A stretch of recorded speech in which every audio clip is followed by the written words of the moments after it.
Hey everybody, welcome back to another episode of Tucker's Take, the only podcast where every bad movie has a good backstory, hosted by me and co-hosted, or should I say, bro-hosted. Oh! Do the air horns! Do the air horns! Co-hosted today by my two brothers, Keegan. You didn't tell me you were going to do the bro-hosted thing. I feel like... I'm sorry to throw you off. It's going to be a fun little thing. Was that new? Was that a new that was a, yeah, it was going to be it's a bit. I'm going to throw some cool music in there and have the da-da-da-da. And then I thought I could transition and you guys are thrown off. That'll overshadow whatever thing we do. Whatever. I mean, we don't have any. This wasn't the movie I wanted to bro-host. Okay. Come with me if you want to live. Come with me if you want to live. We're, of course, talking about... Well, I'm just going to steamroll through it. Yeah. Keep going. It's Garrett and Keegan. We're talking about Terminator Salvation from 2009, directed by Mick G. That is spelled M, lowercase c, uppercase G. His real name is Joseph McGiddy Nicole. Guys, really quickly, what do you think of the film?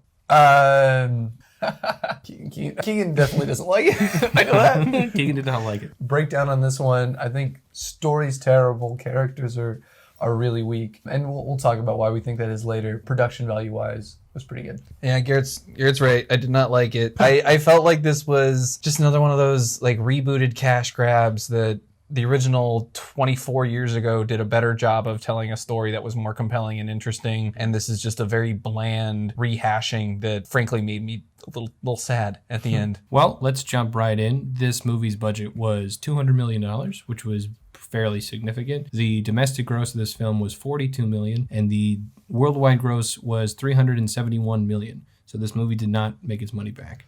Yeesh. Rightfully so. Let me just say, this movie better have a good backstory because it's going to be the only entertaining part about it. This movie has a confusing backstory, which we'll jump into. This movie was directed by Mick G, obviously. He was not known for doing any project like this. He had directed We Are Marshall, one of the most celebrated sports movies of all time. A long time ago. What's he been doing in the meantime? He does a lot of music. His main thing is music. That's promising. Sign. Yeah. I like that. Awesome. And a lot of range in terms of music videos, as well as he also directed Charlie's Angels Full Throttle. You know what they say? That's the best. Yeah. A good range of stuff. Nothing in particular that I think screams Terminator. Or screams good. I don't know. The major stars are obviously Christian Bale, Sam Worthington, Helena Bonham. I wouldn't say she's a main Carter, star. Yeah, major stars, not main stars, major stars. Major stars. And Bryce Dallas Howard. The writers of this film... my boy Yelchin. Anton Yelchin. Anton Yelchin, rest in peace. The writers of this film were a team named John Bracciato and Michael Ferris. They seem to be a duo whenever they write projects. Like when they wrote the nutrition label on the back of milk.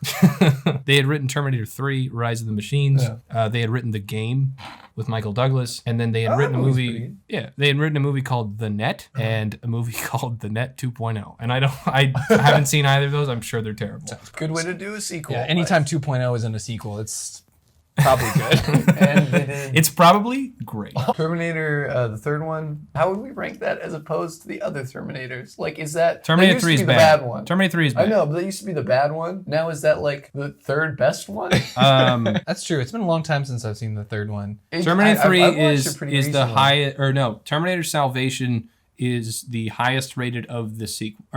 Of the sequels? Sorry. Beyond the second one. So, Beyond the second one is the highest rated of the sequels. Oh, wow, Terminator, this is all according to IMDb, which I trust more than Rotten Tomatoes. Terminator 2, according to IMDb, is 8.5. Terminator 3, according to IMDb, is 6.3. Terminator Salvation is 6.5. Terminator Genesis is 6.3. And Terminator Dark Fate, the most recent one, is 6.2. Oh, I forgot that one existed. I'm not going to lie. Yeah, there's a lot of... That's the one with the lady cyborg. All right, yeah. I don't feel like a real movie fan anymore. At least not for those. We're not all super... I mean, we're familiar with the Terminator franchise and the basics of how the story works, but we're not big... Right. We got the good stuff. Yeah, I watched the first 3 back when they like, I don't know, when I was in high school or something. So like, however, 5 years ago or whatever it is. So it's been a while. I've rewatched them recently. I've seen but none not of the super sequels. recently. Yeah, I haven't seen Genesis or Dark Fate because I heard they were bad, and I was like, I don't want to spend money on that. And I So think- here we go, yeah. judging something we don't know a whole lot about. Oh, yeah. Well, I think this one, we had the context for this one. And also this one is like the one that put us off more of them. I think we all... No, I don't. when this came out. I think 3 put me off all of them. This movie had 30 producers. I've never seen a film with more producers, at least on this podcast. I didn't want to go into any specific one because there were so many of them. I'm like, I don't. Who knows who had influence on what? And that might be like an indicator for how the movie turns out. Like if you have so many producers all invested in getting a certain kind of story done, there's a chance that you could just end up with a blank slate. Yeah, the music was also done by Danny Elfman. Keegan's Which, favorite, I used to like him, and then I watched his masterclass, and for anybody that goes and checks that out, it's just him telling stories about him playing bongos in Africa, and it really made me respect him less as a composer, which was really unfortunate. Yeah. So take that or leave it. Although I don't think the music in this film stands out at all. I think it's very cut and paste. It just does the dun dun dun dun dun. Yeah. Yeah. Okay, so let's jump right into the pre-production. So this story begins at the end. Get it? Terminator 3. Because it's the Judgment Day. It starts with Terminator 3, The Rise of the Machines from 2003. This is the end of the original Terminator trilogy. James Cameron actually, as you know, is the director of Terminator 2, did not get to direct Terminator 3. And the more I looked into the reasoning why, the more I became confused. And I really feel like I focused too much on it, but let's look at what I found. Let's dive in. Yeah, so Terminator 3, I think, was kind of almost a parody of Terminator 2, and it's not a very good film, but the question to me was why didn't James Cameron, the guy who is being heralded as this amazing director of Terminator 2, make Terminator 3? Yeah, why did he let his franchise go? And That's not an unheard of thing to have a director kind of lose interest in something and pass it on. But I figure if you have a project that's super successful, why not finish it out? I feel like it's usually around the third one where people that are successful kind of start going maybe I'll let someone else handle the third one. But James Cameron is a creator of Terminator, and if it's your project, I didn't know he created Terminator. Fun fact. 8 avatars, so might as well. And he's seeing those to completion. Yeah, he's not known to abandon things. To understand why, James Cameron actually never got to make Terminator 3 because the rights of the Terminator franchise actually changed, and now he doesn't care. As he should. And I'll explain that in a second, but Terminator 2 was made by a production company called Carloco Pictures. They owned 50% of the rights to Terminator, and then another producer actually owned the second 50% of the franchise, right? So this is the case at the time that Terminator, the first one, is made. Now, apparently, that company made a lot of very poor financial decisions and went bankrupt. Yeah. Which is crazy because they had made a lot of high concept films like Total Recall and Terminator, and they had made a lot of very successful projects, but apparently they were just putting money into stuff and just not getting the returns. Yeah. So when it came time to make Terminator 3, they didn't have the money to make it and started selling their assets. Yeah. So James Cameron decided that he was going to team up with Fox Studios, who was going to buy the rights to Terminator. They were going to make Terminator 3. They were trying to negotiate the price because the cost of having the rights to Terminator, making the Terminator movie, bringing back Arnold, and making a successful picture was going to cost a lot of money. I think he was one of the highest paid actors in the world at the time. Yeah. Fairly certain. This is what James Cameron's plan is. Team up with Fox, we'll make Terminator 3. However, this is where things get weird. The people who founded Carloco Pictures, Mario Casar and Vina, form a new company. So these are the same people who made this company, make a new company called C2, T2C2, clever. And they find out which is confusing because they had a company that failed, so they make a new company, and then they take that company and they buy the rights to Terminator out from under James Cameron. It's wicked smart, but that sounds like... Which again is confusing because if they failed at one company, why would anyone allowed to give them money to make a second company? Yeah. Whatever. It's capitalism, bro. It's America, baby. So they buy the rights without James Cameron. James Cameron finds out about this and is so bummed out about it. He's just you know what? I don't care. It just bums him out, and then he's done. Because apparently these were like good friends of his. I think there's a quote that I put down here. Yeah, it says, "What difference does it matter to Jim who's financing a movie, a studio or us?" And I kind of agree with James Cameron. You guys kind of fucked it up the last time, but James Cameron is just like, you know what? This is messed up. They saw that I was making a plan with Fox, and they took it from me. Yeah. So screw them. So they like have to bend over backwards to like try and protect the thing that they bought, and they're trying to rebuy it from themselves. And James Cameron's like, like, don't you see me trying to buy that from you? Don't you see me like, doing stop a working thing? so hard. Let me have it. So James I'm Cameron... not going to make your movie if you're going to be like that about it. Why won't you just let me have the things I want? Yeah, James Cameron is out. And C2 is in. C2 buys the rights to Terminator, and they have plans. They're going to make Terminator 3, Rise of the Machines, and Terminator 4. And what they're going to do, crazy, is they're going to produce these pictures at the same time, which always a good idea. I've never seen it fail, but they decide that they're going to make Terminator 3 and Terminator 4, and that these are going to be, like, one's going to happen right after the other. Yeah. So the cast of Terminator 3 is just going to kind of transition Terminator 4. Yeah. Terminators, and they don't have the name for it yet, but... This sounds good because I don't think I know of a Terminator 4. So the story that's going to come out of this. Well, I like the idea that you're like, I can't make a movie that's going to make its money back. So my plan is I'm going to make two movies at the same time, spend twice as much budget, and risk it all. Unsurprisingly, after Terminator 3 and making a lot of poor... well, actually, scratch Making that. some more Unsurprisingly, decisions? company goes under. So the company that went under the first time went under again. Surprise, surprise, everybody. They apparently... With their shady business deals. They started making films again, and all the films they were making were not doing well and not making their money back. Yeah. They made a movie called I Spy. It flopped. They made a movie called Basic Instinct 2. It flopped. They made a movie called Children of Glory. There is no gross for this film, no budget for this film on IMDb, but the gross is $71,000. I'm gonna guess it flopped also. Unless it's made with like an iPhone. Yeah. And then they had made plans to create the Sarah Connor Chronicles, which is actually a show that came out later, but they wouldn't actually see it through because their company went under and they had to sell the rights to Terminator. So Terminator 4 is still clunking around in the ether, right? It's all up for grabs. Ooh, interesting. Is there footage and stuff that they made? Of Terminator 4? Yeah. No, they never got to that. They never got that far. In 2007, the rights of Terminator are sold to Halcyon Company. This company is also a strange company because they aren't a studio. They were formed by like these couple of guys like who just had money, and they were like, let's make our own production studio. They made a good idea. A total. They were founded, which is also interesting. They were founded in 2006. This movie came out in 2009. Eight? Yeah. 2008. And so you can see like founding company, first film. They made a total, I think, of 5 things. They made the Sarah Connor Chronicles, which did okay. They made Terminator Salvation the film. They made Terminator Salvation the Machinima series, which is some sort of 3D animation thing. They made Terminator Salvation the game, which I think came out before the film or after. It doesn't really matter. And then they made another movie called In God We Trust, which came out in 2013. Way out there.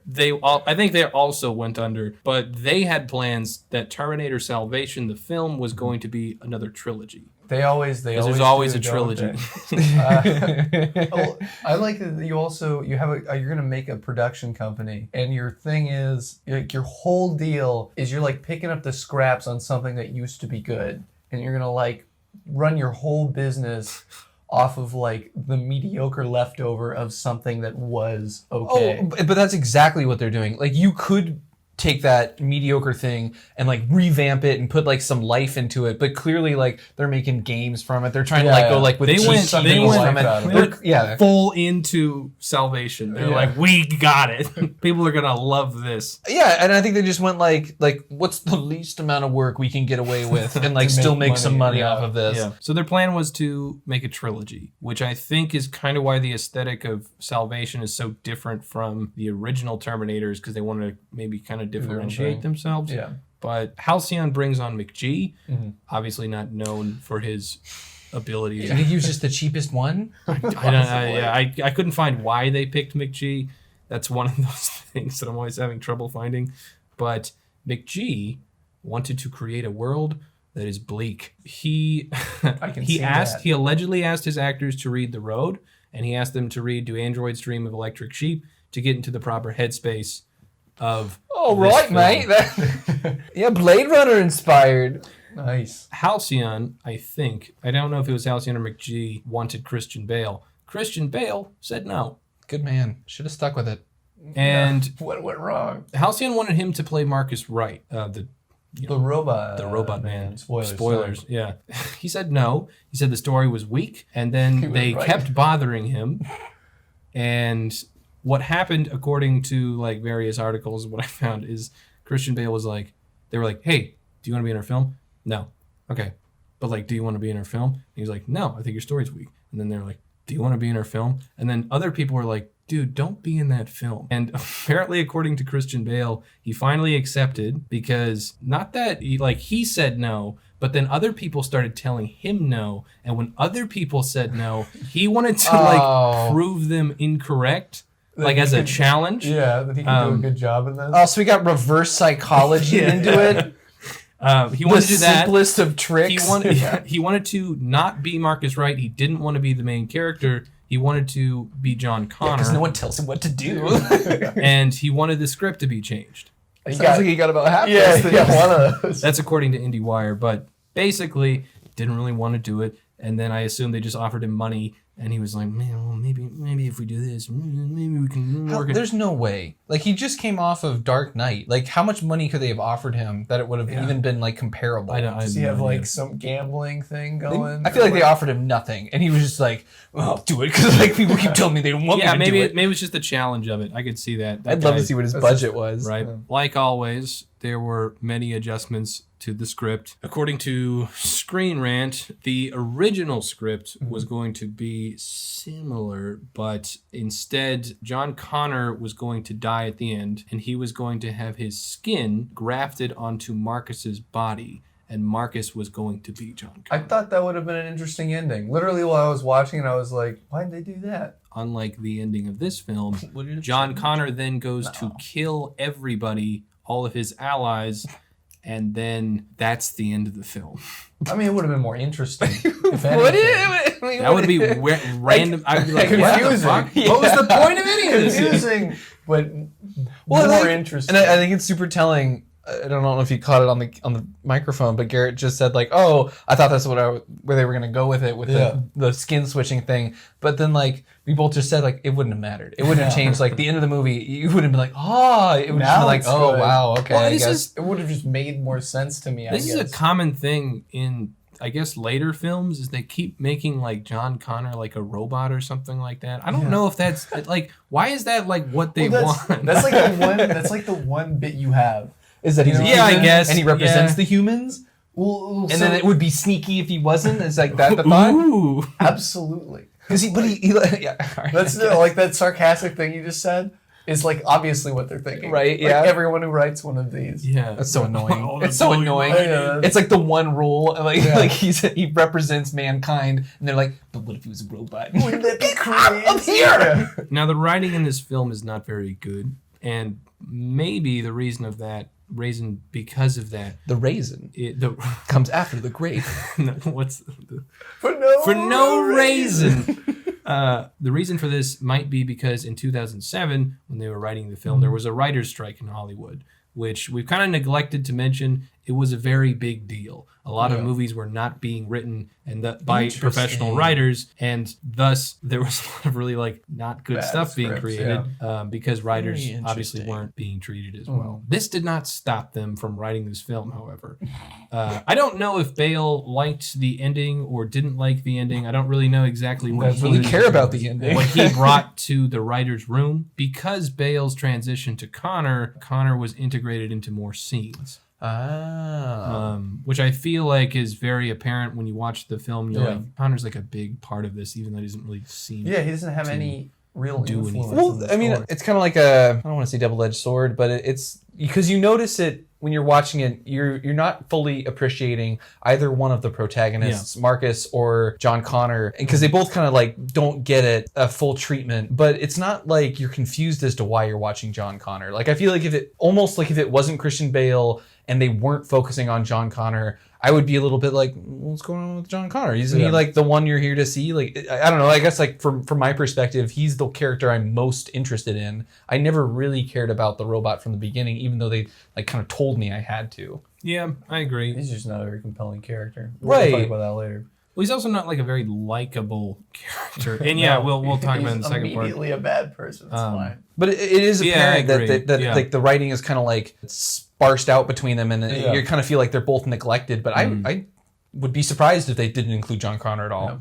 Yeah, that's true. But and I think I think an important detail about that as well is because he's so like used so sparingly in the first two, as far as like his future character, not like him as a kid, obviously, but the concept of him is something that you imagine and you get to use your imagination for, and that's really interesting. In this, you're like, he's like boring. That would have been a better way to do it. They should have just done that. They could have had kept Christian Bale, just have him be like a figure off in the distance doing epic stuff. Maybe you hear the radio talking. That's way better. That's what they should have done. I don't know if that's, or, you know, See, I doubt that's what they were originally going to do. I'm like, well, that's like Darth Vader's way cooler. Is just like the dude, just a guy. Yeah. Like the guy from Rogue One. That's the guy I want to see all the time. Yeah, you want to see him like, you know, in his spare time, twiddling his thumbs or whatever. I don't want to see him on the sands. Course and irritating. But anyways, I'll say a side note, because I think this is important to like what I'm trying to do is there seems to be like this sort of misconnection in information where you'll read something on IMDb and it'll say something, and then when you figure out the context of what they're doing, it changes that entirely. Like one of the things I found, they're giving you misinformation, like kind of like it's technically not a lie. Incorrect, but when you find out what that means, you're like, what? Like that's not exactly what you That's want. I mean, baby. you should leave this in because it's an important point. Is basically what they're doing is they're taking the most interesting part of something and twisting it to be as interesting as possible while also not technically lying.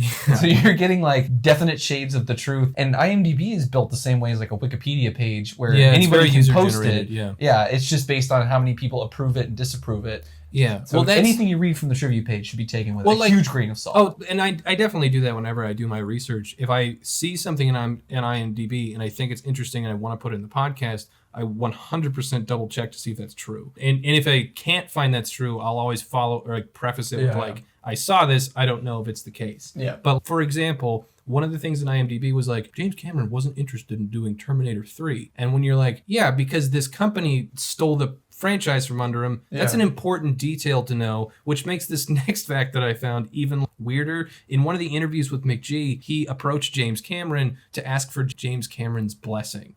And what a weird thing to do. Well, yeah, but like if you heard that information and you didn't know anything about that, you'd be like, yeah, didn't James Cameron direct Terminator 2? I'm sure he would like an ask. Yeah. But when you find out like what happened to James Cameron, to clarify, he was like, hey, what do you think of this? And James Cameron said, I reserve the right to like or dislike this movie. And that was it. Like he didn't give it like a plus. He didn't give it a minus. He was like, I'm going to see what I think. And it's like, of course he said that. Yeah. Why would you ask him? He doesn't want to be part of it anymore. Yeah. I mean, it's his thing that was taken, and now he like... Yeah, and then you're coming back, and you're like, could you help me? What do you think, James Cameron? I know you did a good one. Yeah, I get it. So that was just something. Now that I know this context, this makes this interview kind of strange. Yeah. He didn't care. James Cameron didn't care about the fact that Terminator Salvation was coming out. But he suggested Sam Worthington to play Marcus because he had worked on him in Avatar and said that he was a good guy to work with. That's got to be why he's in stuff. He's a good guy to work with. But he's also like a very good bland person to paint other people around. Like if you need like a really boring protagonist, he's got like that face that like moderately handsome, pretty forgettable. Like he does a good job of just like running in place. Like, you could paste him in anything as long as he doesn't have to be too interesting. It's like he is just fine. recognizable. He's got He's got a good series of yells and grunts. Not a lot of like great delivery of dialogue, but he can make action noises pretty well. Yeah, so he suggested Sam Worthington. The original script was changed by people like Jonathan Nolan. Paul Haggis made changes to the script. And you might be like, oh, it's a Terminator film. So where's Arnold? Arnold was serving as the governor of California. So couldn't really be part of the film or... Also, I don't think every Terminator movie needs Arnold. I agree. No. I think the fact that they have like a little bit of Arnold, that's enough. No. I don't think they need any more than that. Or they might not even need it at all.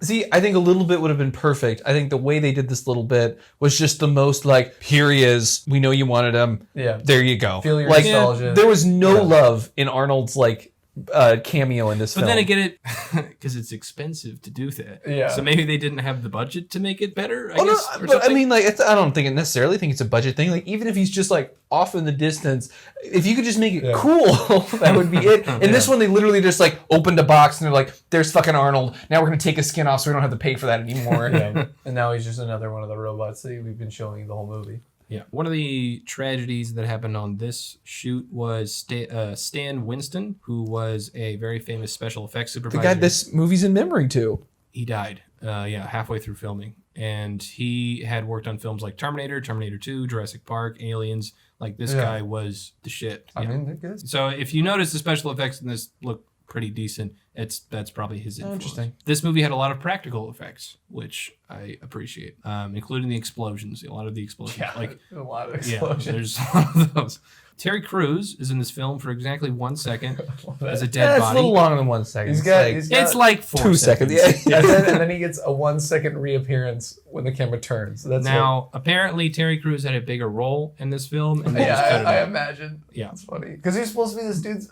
okay, I don't know if he's the dude's brother. I don't know. He's the only other character that is shown to be dead at that mission. And This the guy is true. says his brother died there. And I think like there was supposed to be like some character involved there. You know, like this is this character you get to know. Like kind of like the beginning of The Last Jedi, where, you know, you have Rose and her sister. Yeah. And you get to see her sister die. Yeah, and yeah, that gives Rose a more complicated character. Something like that was supposed to happen. Yeah, I didn't look too far into it. I just thought that was a funny thing. is Because I was funny. watching the film and I was like, is that fucking Terry Crews? It is. Yeah. And he's like looking he- right at the camera, which Yeah, is yeah. hilarious. I was like, is he going to come back later? You're supposed to know it's Terry Crews, Yeah. like based on the shot. Yeah, and because they don't hide it. Like Yeah. you'd think if he wasn't going to be in the rest of it. But it's not like they don't like focus in on it. It's like a passing shot Yeah. of him. And that's why I was like, that extra, that's Terry Looks Crews. like Terry Crews. Yeah.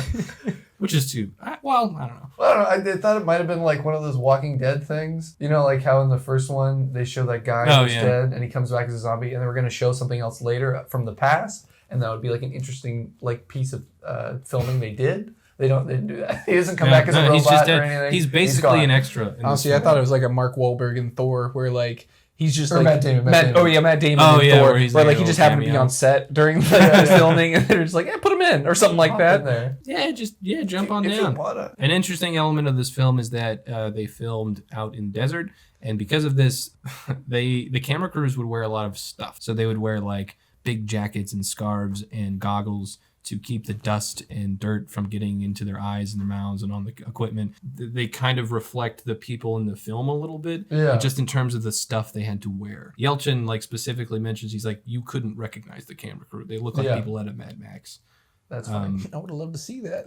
It sounds like Yeah, and it was obviously very hot. This movie has a very particular incident where Christian Bale may or may not have gotten angry at one of the other crew members and threw a fit a little bit. And you know, that's seeing what this movie like ended up being. I totally get it. here's Like, the I thing. would be- Yeah, I would that's the be thing. Furious It's if I like was that in by this movie. itself. You're like, oh, Christian Bale's a dick. But here's what I found out: Christian Bale, first of all, wasn't interested in being in this film. Yep. Yeah. He had to be convinced to be in this film. I guess mostly by himself.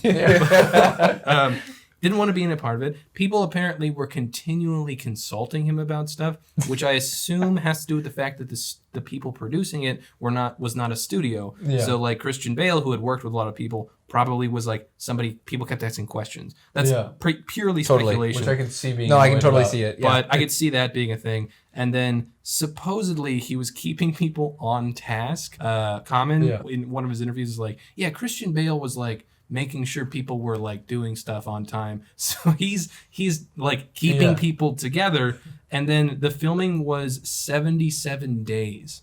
That's a long time to film in the desert, in the hot weather. And then he's doing an intense scene, and this guy's messing with the lighting. I don't blame him for snapping a little bit. I think it's okay. I think, it was a dick move.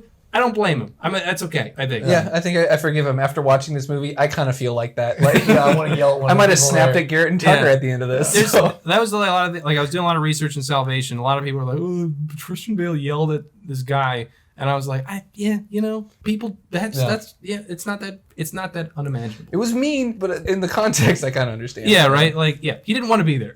Yeah. So Don't you say that? And if he's like in charge, like I can totally see people being like, oh, is this how this is supposed to be working? Right. And then being like, yes, come on, be Yeah, professional. like imagine he has this thing set in his brain where he's like, I'm gonna prove these people wrong, and the people around him are like not sure not what on they're that doing, level, yeah. and like I could see him just be like, oh no, I'm this is gonna wrong. go bad. Yeah. This film apparently based its look on the Technicolor OZ process.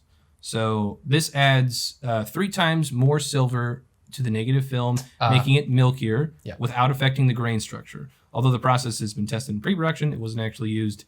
Instead, the look was mimicked in a digital intermediate process. Definitely. So the reason this movie looks very milky and gray is because it was supposed to. That's what they went for. Right. And then, just in case you were confused whether this was about people or not, Sam Worthington is quoted as saying, "The star of the movie is the machine. And if you would be ignorant and stupid to think otherwise." That's the smartest thing I ever heard come out of that mouth. I just didn't think about it at all. So I guess I'm the dummy. So that's Terminator Salvation in a Yeah, nutshell. that's interesting. It puts what we've heard into perspective surrounding this film and what we saw. Yeah, I can see Absolutely in it. perspective. I think it looks amateurish. I think the whole thing reeks of a cash grab. Christian Bale's obviously not invested. Yeah.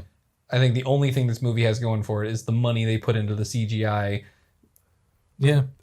I kind of think it's funny that the level of acting Christian Bale tries to give this movie, as opposed to what he puts into Reign of Fire, like That's it's true. It's so like he works so much harder for Reign of Fire. So true. It's Into like what the he does in opposite this. though, in a way. Like I feel like in Reign of Fire, or maybe it's the same, where it's like in Reign of Fire, he's got this acting ability, but his dialogue is like keeping it back. Totally. And then in this, it's like he's exploding in certain lines, but they don't really fit into the film. Yeah. Like where he's just yelling for no reason. Like I could see that if in some sort of context if it was more intense, Yeah. but it was like the radio conversation that you were trying to quote Yeah, where he's earlier. just like, Connor! where you're like, And the guy's like calmly talking to yeah, him. when the other guy. Turner making a joke where the guy was just go like, yeah, we can hear you. Like, Yeah, you don't have to yell Connor. at the... Well, because he talks the next time. Yeah, he goes, so he like, goes- he goes, oh yeah, I'm fine, or something. yeah. He goes. One the guy's like reaching out for anybody, Yeah. and John Connor goes like, here, and he goes, who is this? Yeah. He goes, It's Connor, and then he goes, how many survivors are there? And he goes, 1. Yeah. Like, And he's like, all right, we'll send some Okay. people over. Yeah, why were you yelling?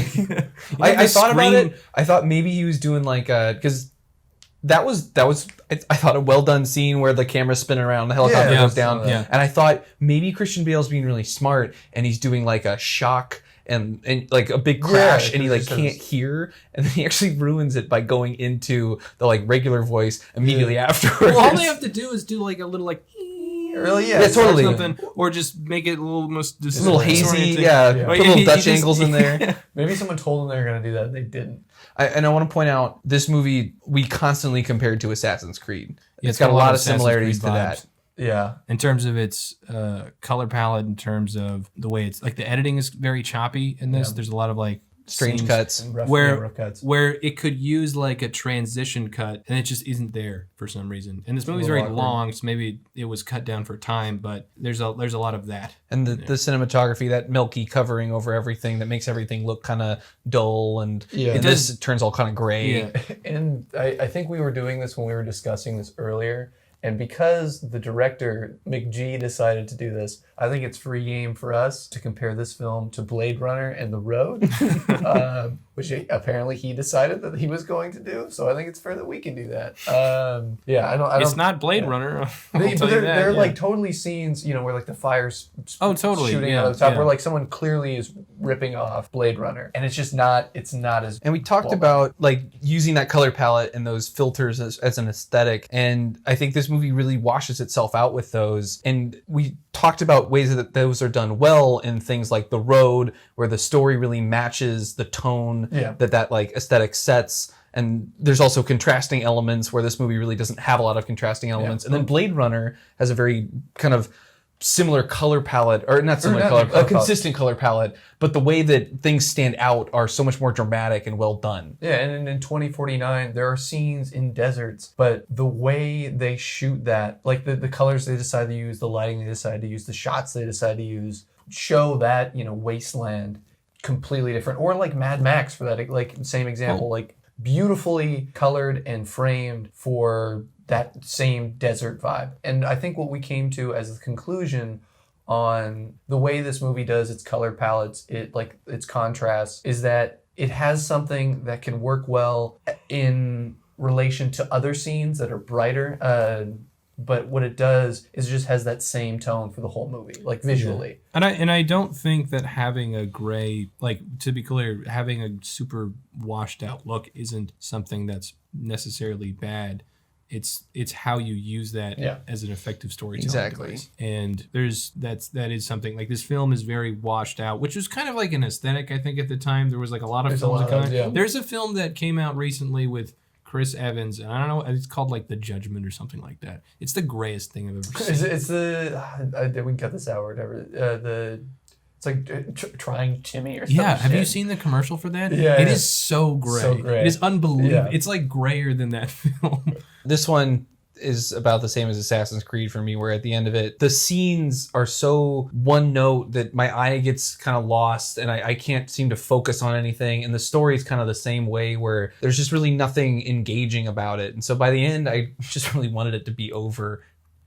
I think why it failed was there was nothing in this film that I think was really stood out or made it unique. Like, I think the story was pretty weak. And I think as a Terminator fan, I don't imagine you would enjoy it very much, because it seemed to just like kind of touch on things that they thought you might like and not much else. Yeah. And they don't develop it or add anything to it. I think some of the scenes out of context look good and like flow well, but the movie as a whole, it's pretty weak. To take something you said earlier that I thought was good when we were talking about this, is just like doesn't have a story to tell. Yeah. It has, there's nothing like, there's points. no reason for this. It's not the beginning of the battle. It's not the end of the battle. It's just this kind of in-between thing. Yeah. It's just to give John Connor the scar. And our main character has almost no arc. Yeah. And he's dead. And he's very uninteresting. So yeah. My final recommendation is this is a don't see. Yeah. Maybe it would make a good music video. Yeah. It's on the lower end of the list. That's I think that'll wrap it up for part one. Cool. Thank you guys for joining us. Thank you for listening. Thank you guys for bro hosting. If you have your own opinions do the air horns. If you have your own opinions about Terminator Salvation or the Terminator franchise or James Cameron dropping out and then later making Dark Fate, you can email us at tuckers.take-that-podcast@gmail.com. Thank you so much for listening. We'll see you next time.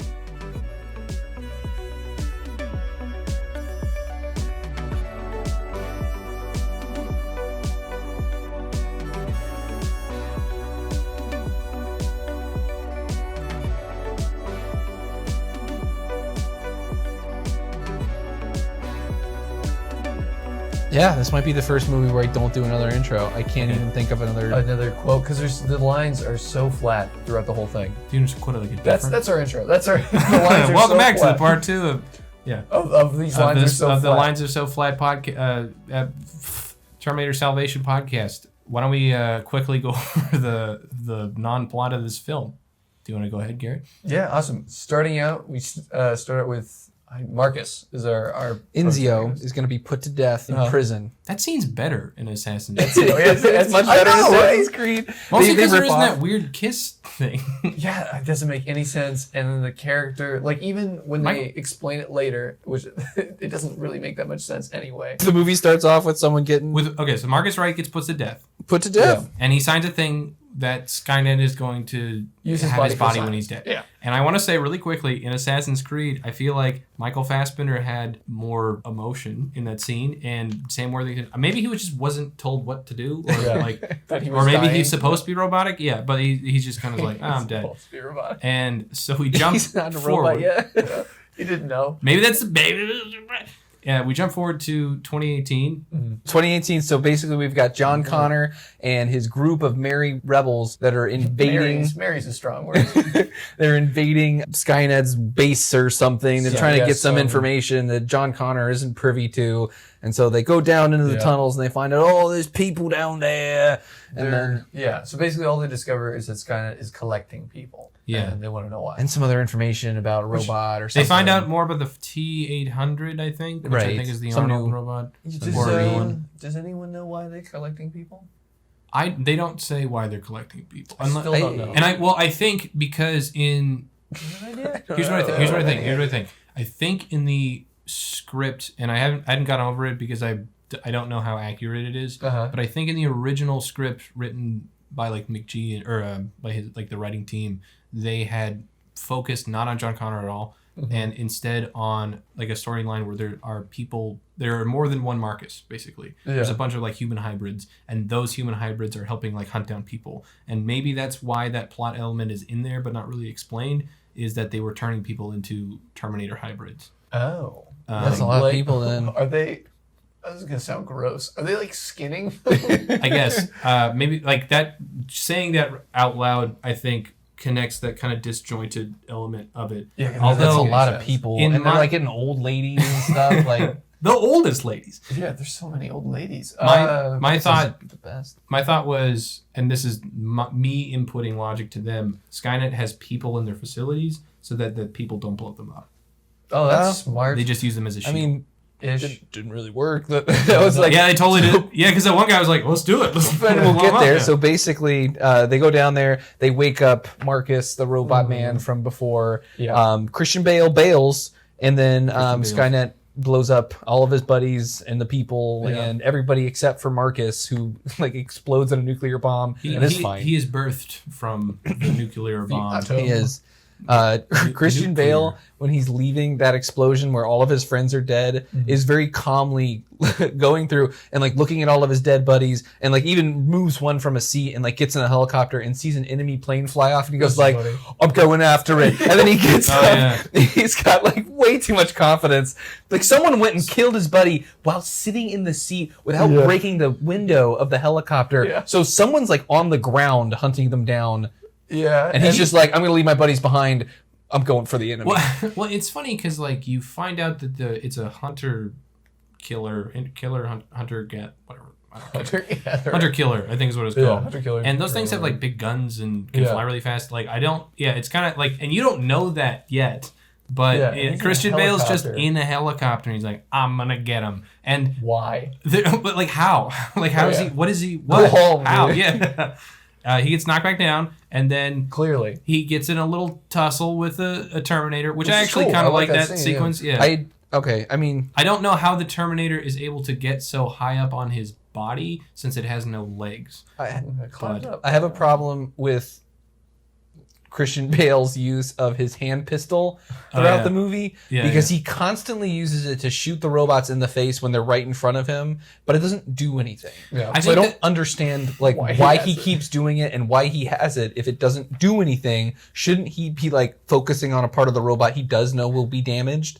I think that's the tool of how you communicate to an unknowing audience Yeah. that doesn't work. That's a lazy tool, and that's Because he should exactly know what you're better. saying. That's why I brought it up, because they use it more than once. That's the thing I was gonna say, and that works the first time, but not the second time. A smarter way to do that, because they will eventually introduce Kyle Reese as a character, which we'll talk about. But if they show Just have him Kyle doing Reese it, do it, have Kyle Reese do it, and then you show Christian Bale doing it correctly. Do something stupid, and then Christian Bale's like, oh, no, that's not how you do it. This is the right way. That would make more sense. He does tell them eventually you stab them in the back of the neck. Which does come back later in the film. Yeah, but they don't even, like, that has nothing to do with him stupidly shooting them in the face. No, that's just. But I do like that little, like, Awesome. if like that, again, if you take that scene just out of the film and just have it in its own little context, I think it's cool. I don't think it makes sense. I don't think his character. No, that's what we're would saying. do That's what I'm that. saying. You take it out of that. Without the context of And him it's, being if it's just a soldier an and a robot. experienced soldier. Yeah. This is just a random man This is encountering what a robot Terminator- for the first time. Yes, that would make Makes sense. sense. Anyway. But it doesn't make if you put any context into it, it's bad writing. Next, you see the robot man wander off and find the kids. Right? Does he do anything else? He wanders off and he finds the kids. I don't think so, He yeah. meets the T-100 in the street, and they dump some stuff on him. With And that another cool little sequence. We talked about that scene. Yeah. That's, for me, was one of the best times to actually see what these robots look like and see kind of how they operate. He's shown in a really nice light, and you get to see, like, he's a little bit of, like, broken down robot. Something's obviously happened to him before, and you get to, like, get a sense of personality from this one robot, which I liked. I like that one part. I like it. Well, I like it because in the context of Terminator, I like the idea of them working up to Arnold. I mean, it doesn't really make sense if you like try to pick apart too much, but like I like the idea of like quasi-human Terminators, and they kind of have like a couple of those where they have like, you know, some stuff on them, and they have like the pants and the clothes, and I mean, I don't know how you hide the fucking minigun on the arm. Yeah. I do like that design of that robot. I think that's cool. That one looked really cool. He meets Kyle Reese. So he meets Kyle Reese. Oh, and that's what you find out on the kill list that they found earlier. Kyle Reese, #1. Is that when you find out? Because That happens in the submarine, but I think that's Which what they we'll get get to. from the Terminator facility. Oh, because I want to point out, Marcus shows up. He sees the robot. Doesn't move. Doesn't freak out really. Doesn't really freak out about the robot. Kind of like goes like, oh, I gotta get away from it. Kyle Reese helps him out, Saves him, yeah. and then they have a moment where he goes like, "What year is it?" And he says it's like 2018. And then the next thing he asks is what happened. And for Kyle Reese, who just met this man, that doesn't make any sense. Like he doesn't know that this man like has been in a coma essentially for like the whole time. Yeah. So What was it, hearing 15 what years? happened. Something like that, right? I'm just gonna nitpick in the beginning because that's when I was really paying attention, and these are the things that made me lose focus. Sure. Was like he goes, "What year is it? 2018?" And he goes, "What happened?" And Kyle Reese goes, "Judgment Day." Yeah. And like that conversation doesn't make any sense. Yeah, it doesn't make any sense. If Kyle Reese, which he would assume that the man has been aware of all this and know about it. Well, he goes like, "What was that? A Terminator?" And then he's like, "Oh, that's weird." Yeah, he doesn't go like, "Oh my God, What what's is a a Terminator?" Terminator? Yeah. or Kyle Reese doesn't go like, dude, where have you What are been? you talking Right. about? Yeah, they both just go like, "This is totally normal conversation. Yeah. I'll just explain to you how the Well, world that is working happens right again now." later when he's talking to John Connor and he's like, "You killed my father, Kyle Reese," and he goes, "Kyle Reese is in New York." Like, no, Oh yeah, well, Tucker was saying he should be like, yeah, your dad is like younger than you. Well, no, Like, what that's he should weird. do, like what he as a person should logically think is those people have the same name, but he's obviously not talking about that guy. Yeah, That's true too. yeah. There are probably a couple Kyle Reeses. I mean, yeah, but that like would've that been whole that- sequence where John Connor is just saying things to him, Yeah. and he has to just be like, "Okay," Yeah. that's crazy. Considering shit. he's just a dude that was like alive during normal Yeah, he's times. like, yeah. "You and I have been fighting before either of us were born," or something like that. What? I think he robbed a bank. Is What? he Yeah. did. I assumed. That's a guess. So he finds Kyle Reese, Let's go Reese. and they fix a car, Fix car, which I also have problems with, but which, you know, They're minor. movie logic. Yeah. And they drive to go get fuel, and they find a little group of people who are like, "We don't want to give you our food Oh, and yeah, supplies," yeah. and then a giant. well, no. They find a group of people, The and mil- the leader guy's like, "We're not going to give you any supplies." Oh, yeah. And then an old white lady comes out and like bangs her cane on the Yeah. ground. And he's like, "I guess we'll give them supplies." Supplies. They're not going to be happy Well, no, about it. he doesn't. He goes, "We're not giving you our supplies," and then the lady goes, you're not leaving until this one eats something. Yeah. And then he points a gun at her and is like, this is our stuff. Stop giving it away. Yeah. And then before that conflict can be resolved. No, they get the stuff. They're eating the food. I know, but like that's he's like he's grumpy like, about it. You can't like Yeah, it's like he what's does it that. Like after as they're eating, he goes, "Well, you can't give." and then before that like conversation can end, the giant robot like picks Picks up the old lady. It reaches in and grabs the old woman. Yeah.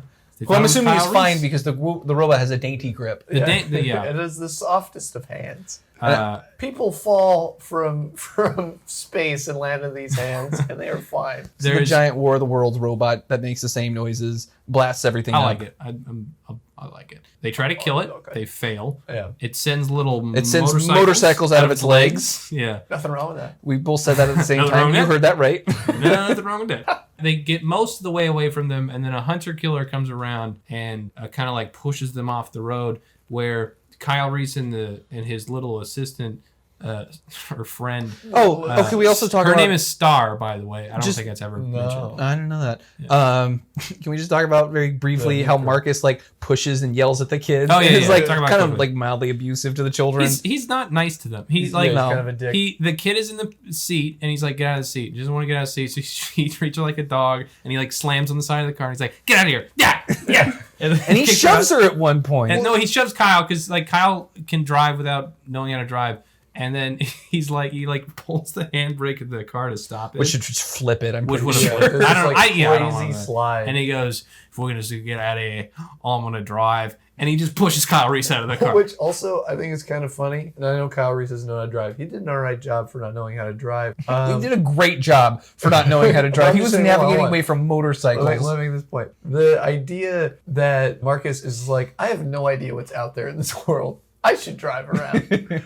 Also, like, bugs me. He has no idea if, like, bridges are also robots that, like, you know, or like. That's the funny thing about Marcus is like, obviously he's like being used as the vehicle for the audience to like understand the world. But Yeah. Marcus is constantly like walking into situations where as a normal human being brain, you'd be like, this doesn't seem right or normal. Yeah. And like stuff's like shooting at him and it takes him like a second to like adjust to it. It happens multiple times in the film. Yeah. Like, and like what you're saying, like you wouldn't be like, I got this. He's very confident about stuff he shouldn't be confident about. I wish I get is later explained, sort of. Sort of. I think if you believe it this way, it makes sense that he is a robot that is programmed to do this thing and just not programmed to think a lot or to like experience a lot of emotion, just enough to seem human and to get the people into the situation he needs to get them into. That sounds like a blanket excuse for like any Bad writing. Yeah. It totally is. Oh, he's a robot. I'm just trying to explain Yeah. that his character sucks. Kids get captured. Kyrieson get captured. Marcus gets thrown off of the plane and lands in water. He doesn't land in water. He skips in the skipped water. like a stone and is totally fine, which I guess After makes the sense now. Giant robot grabbing him and then slamming him against the ship, which was a big indicator that he has like metal bones. Because if that had happened, your body would be liquid. Yeah.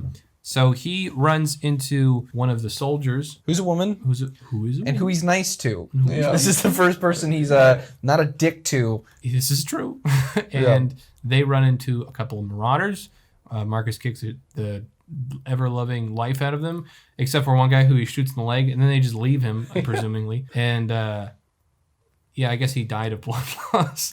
But Rough, yeah. they cuddle, and then because They now they're begrudgingly cuddle only for human warmth. Yeah. now they're in love or whatever. Not really, but like she is so convinced Now by love happens. They basically are. She is so convinced by Marcus not killing her, I guess, that she takes him back to the super secret resistant base headquarters where they find out he's a Terminator. And almost endangers the entire world and humanity. And just in Which the it meantime, does do that. Yeah. It does do that. does do It really, literally does. In the meantime, John Connor, from his mission, takes what little information he got, goes back to the submarine, and yells at his commanding officers until they tell him top secret information, even though they're like, you can't know that. And he's like, well, tell me anyway. And they're like, okay, we'll tell you. Yeah, and And they're like, we have this secret thing that shuts down the robots. And he goes like, give it to me. And they're like, okay, fine, you can have it. It's funny because they're disciplining him, and then he's like, I'll do it.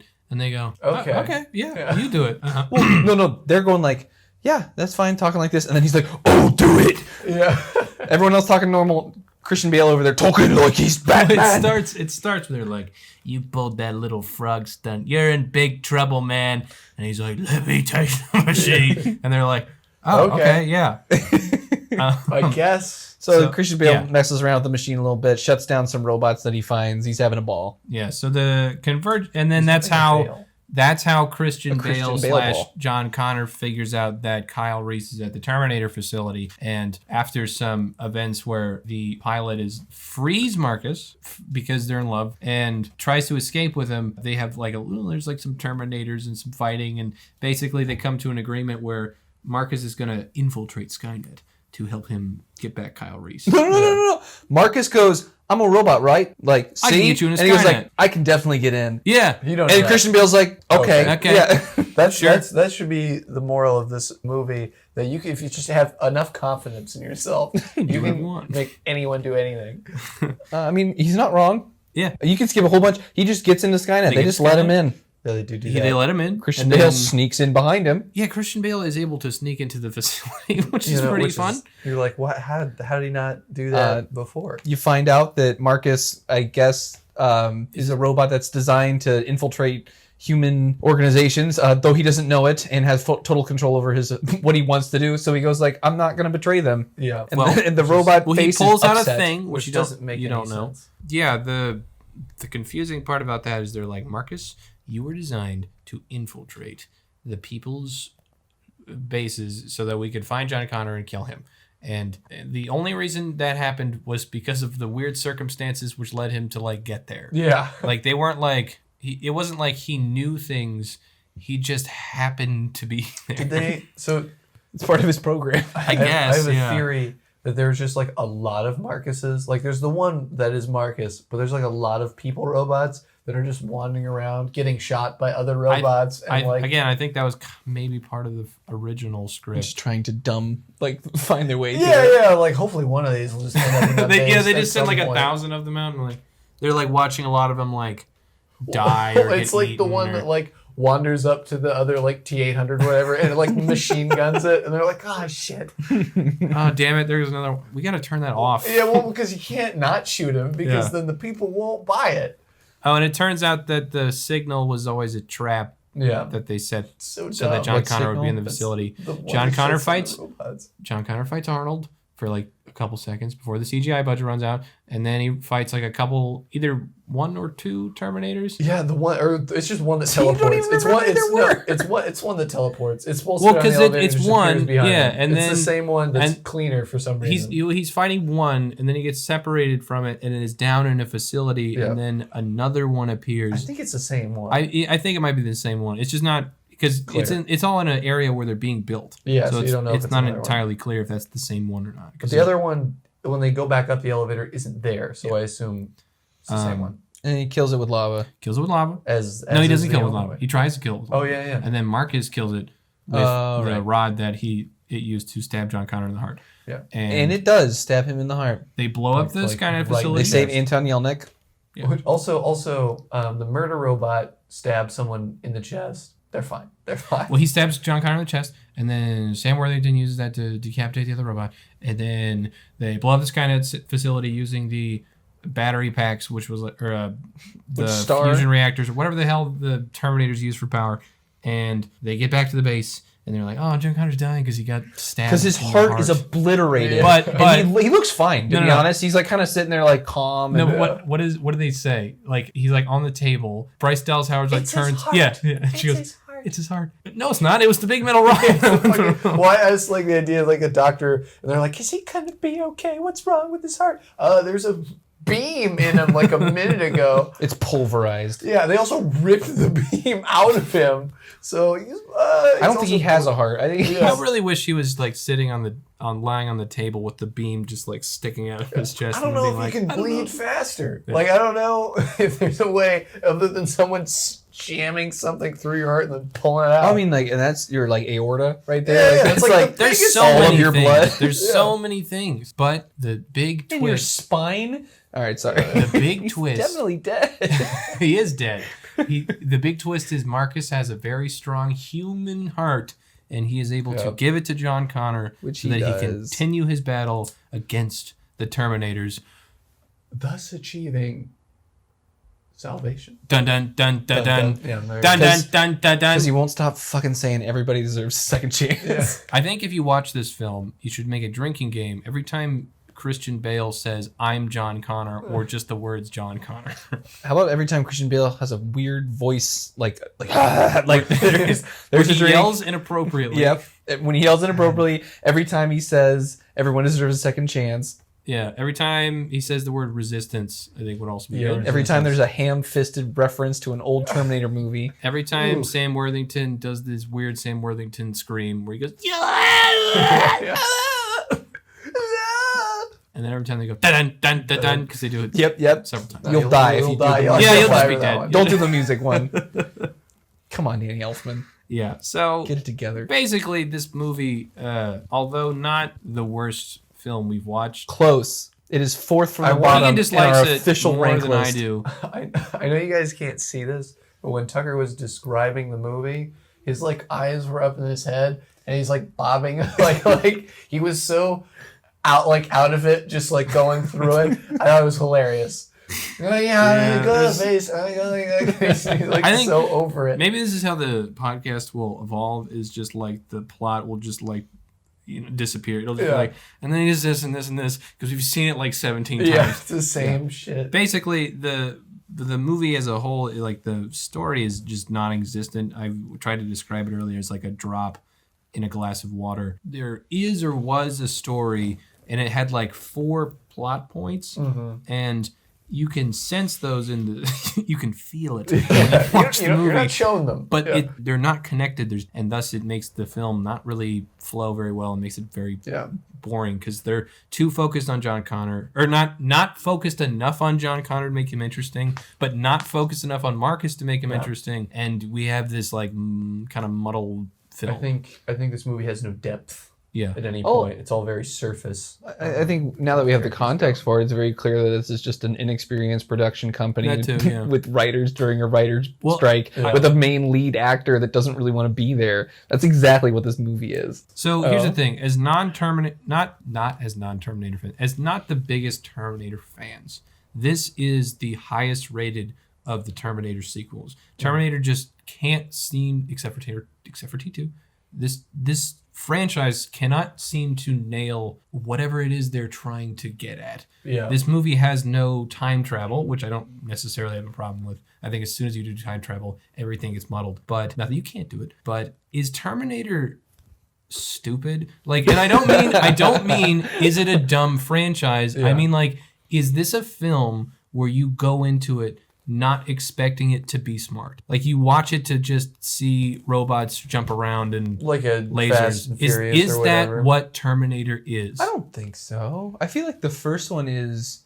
almost deceivingly simple, where they just kind of say like, yeah, we're in the future, we're going back to the past to like try and prevent the future. It's kind of like, I feel like very popular in the 80s, 90s, kind of time travel-y trope. And then just great action. And they just added in robots. I feel like that one had just enough smart in it to like Yeah. not be one of those stupid movies. Well, That's my yeah. personal And it opinion. has like the, grandpa, killing your grandpa Yeah. paradox And it kind of like plays thing on going. that. Yeah. Yeah. Well, I think the first 2 do really well. And I think they balanced it well. But like, I guess when it comes to, a Terminator project, Yeah. like let's say they make another, I'm sure they'll make another one. But do you think that, I guess like a better question might be like, do you think what audiences want out of this is something that's just like simple? I just don't think, and I don't think audiences are getting what they want. Obviously, these movies aren't doing well. Well, I don't think audiences necessarily know how to describe what they want. Yeah. They just know that they don't like it. I would say simplifying it might be a great new step to try and take. I think the new Yeah. sequels are complicated. Or there's, I don't think there's a story to tell. Yeah. Well, I think that, I But think we'll write it's a new one. I mean, I'm saying like in this world, the way it's made interesting is the connection between the future and the past, and having something going from the past or from the future to the past to stop something. And they did that twice. And the first one was good, and the second one they just did it with more action. And so it's like, okay, you've done it the best you can. Like Right, there's no other way right. to do that dynamic. You can't tell that story again. Yeah, and that's like what this world is that story. Well, you can have dystopian futures all you want. I think what is interesting is stepping away from time. Like this movie tried to step away from the time travel. I mean, not entirely, but I think that they get really focused on like how do we make this make sense in our pre-established world where John Connor needs to live so that he can be the leader of the resistance, and Kyle Reese needs to go back in time, and Sarah Connor needs to live at least until she has John Connor. And they just get stuck in literally like in a loop of just telling a story about that. Like I think you have to. And I think you don't have to do that. Well, I think this movie could work if it was more focused on something or at a different part of the battle, or maybe some sort of it doesn't need to be told, but I think it needs to be in a different place, and it needs to not have to deal with things like John Connor and Kyle Reese. That's what I was trying to say. Like it has to be something new. But here's my point with that. I think so. The thing that makes those first two movies interesting is this time travel dynamic and great action. If you were to focus on any of the other elements that are within this, so you have like people being robots, right? But you have movies that just do that epically better. So you have like Blade Runner. Or you have the concept of a future apocalypse where robots have taken over. You have movies like Oblivion or The Matrix, which do that infinitely better. And then you have, or like time, like, or just the concept of time travel, which has been done every single way. And without that, it's just 80s and robots. Like that's all you got. Yeah. There's nothing. I think you can tell how overdone the time trope or the time travel trope has become now that we have like something like Tenet, where like now it's just objects. I haven't seen that yet. Oh, I only know of it. Okay. But I'm just saying, like the way it does time travel is like trying to subvert those. Okay. Yeah, I think that's true. But I think like one of the main issues when you make a movie about time travel, and I don't know if I've said this already, but when you introduce time travel into a world, it means that it's changed every problem that's happened in the past or future, because the question is like, why don't they just go back in time and do this? Or if they do go back in time to this, is it a paradox where that has to happen in order for the first thing to happen? And you get in this like zone of like, oh, none of this makes any sense. I don't understand it. Like if Kyle Reese goes back in time to get John Connor, like that Terminator has to go back in time to do that. Like they have to understand this relationship. And when you try to build another story on that, you have all this like muddled shit over here. And I think that's what keeps happening is like Terminator keeps trying to like, well, this is different. Yeah. Well, that's what's so great about the first two is the first two are like, we're going to explain it to you, and then we're not going to talk about it again. Like don't think about it anymore. We're done. Like this is the setup. Because it's not like great world building. No, it It's doesn't just make a any very sense if you simple think about point it. that is allowing for this certain type of action to take place. Yeah, I think, isn't it like Terminator 1? Yeah. It's like the first, it's like a first like minutes or something like that. It's like time travel. Yeah, We're moving along, Robo-apocalypse. yeah. Yeah. Don't think about it. Yeah. We're going to tell you how this works. Yeah, and I think one of the other issues, and I'll wrap this up, but is like Arnold, I think he's a great Terminator. I love seeing him in his films. He's the Terminator.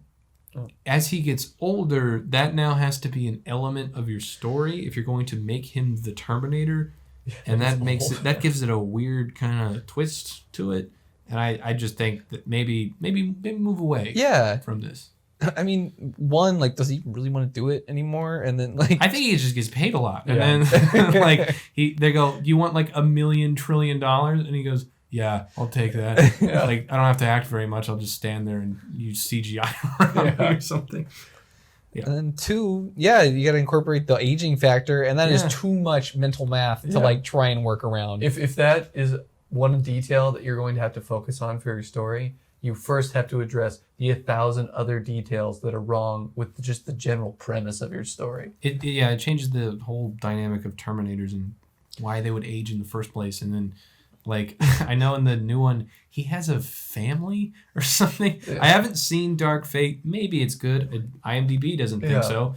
But he changed his name to Carl. And he's got, like, a wife and a daughter. And I was like, what is happening in this story? Yeah. Why is this what the Terminator chooses Yeah, I feel to like do. There's nothing Skynet left. should design its robots better. Skynet Marcus is clearly betraying incompetent. them, and yeah, That's why they didn't win the war. Just send 3 of the liquid ones back to when Sarah When he was a Connor, baby. right before she sees the other Terminator. Like, you nailed it. They'll get her. Trust me. Yeah. Yeah. But I don't know. It's the Rick and Morty thing where they just like keep sending them. Like, obviously. right. I love that one. yeah. And then there's also like no, I guess like there's no pressure because like you can, when you do time travel, you can always travel back to a certain spot, and like the timing of that, like in the Avengers film, there's like a scene where they have to go back in time again, but it doesn't really matter when they travel back in time because you can literally do that at any time and still arrive at the same time. Yeah. But that doesn't matter. Anyways, I think that'll wrap it up. Yeah. Some We're getting into time we're travel kinda- talk. Look at that. We managed to fit We're it kind in. of like getting into a different. We're not even talking about the film anymore. But yeah, so boring it is.